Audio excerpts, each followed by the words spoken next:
Well, I think it's one of those times where I need to check in with myself and examine my process, um, maybe re-articulate some of the things that I've been doing, restructure some of my other projects that I have also been working on.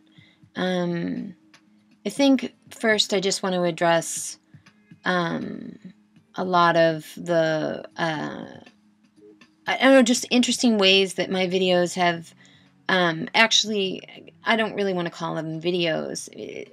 They're YouTube videos, which in a way sort of function like a diary or uh, a sketchbook, and for larger pieces, which I initially said I wanted to work for a year, and that year is approaching this month, which I would presumably have 365 videos. I'm a bit shy of that, but I have been pretty serious about my process, which is interesting that there's been some subversion on my part as to titling the things that I do to attract a larger audience and perhaps I think insert myself into a different dialectic. So in titling one of my videos, "Come Have Sex With Me," I got quite a lot of hits, which I think is really interesting. There are other pieces that I was a bit more political about. I really wanted that viral crowd to look at what I was doing. It was really important to me. I recently just listened to a Genesis P. Orridge interview where she basically talked about herself as a cultural engineer, and that she's inserting concepts in different ways of doing very simple things to kind of create something viral. I suppose I am interested in that if that transposes, but I always meant to do something very different than with my YouTube residency that was being done by other artists that wanted to create just viral works. And although, can see how a lot of art can be reread and recontextualized based on whoever wants to co-opt it. So my project was an earnest,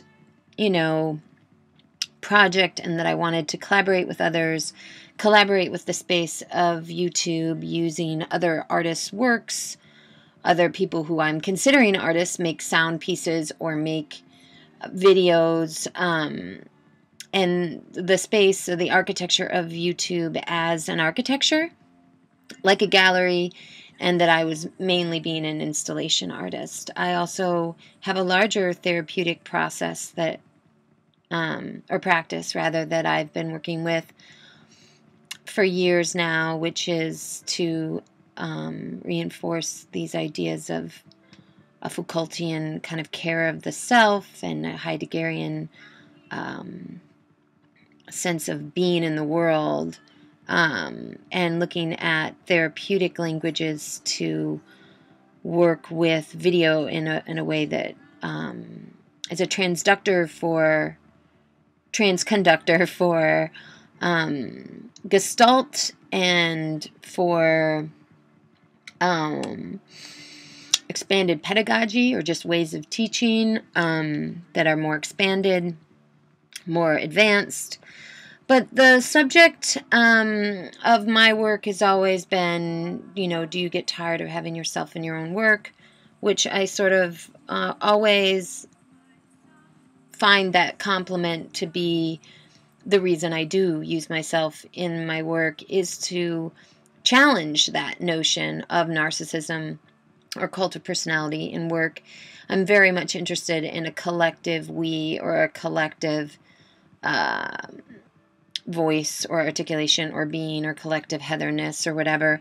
I also think that as a performance artist, many times I do a lot of things that people consider, well, I don't know, they consider intense or amazing, or I just love what you do. You just keep doing what you do. And in a lot of ways, I don't have to really articulate what I do, which is, I guess, interesting that people, but if a performer takes risks and are pretty fearless, everyone sort of just gives that person a great deal of agency, which is great. But my whole purpose has always been to inspire others to be fearless and to try things out in their own lives, sort of based on my performance adaptations, if you will. So I consider myself more of a philosopher than an artist. I mean, I don't know really about sort of looking at philosophy as a daily practice. And I also really consider myself a poet. I think that I'm just a poet, which means that I might be making work with other people's work. I might be rewriting. I might be using events the way a poet would to, transform their reality. I do think extremely high of art practice, but of many creative disciplines and practices, and always think of them as emancipatory and as part of a larger project. As Andrew W.K. said in an interview that I watched recently by Ian Spimonius on Soft Focus, he said, this is part of a larger project, a much larger project, which sort of seemed as though he was really saying that he was a philosopher, that he was interested in daily practice. So I also have another aspect of my work, which is intimacy, which will be part 2.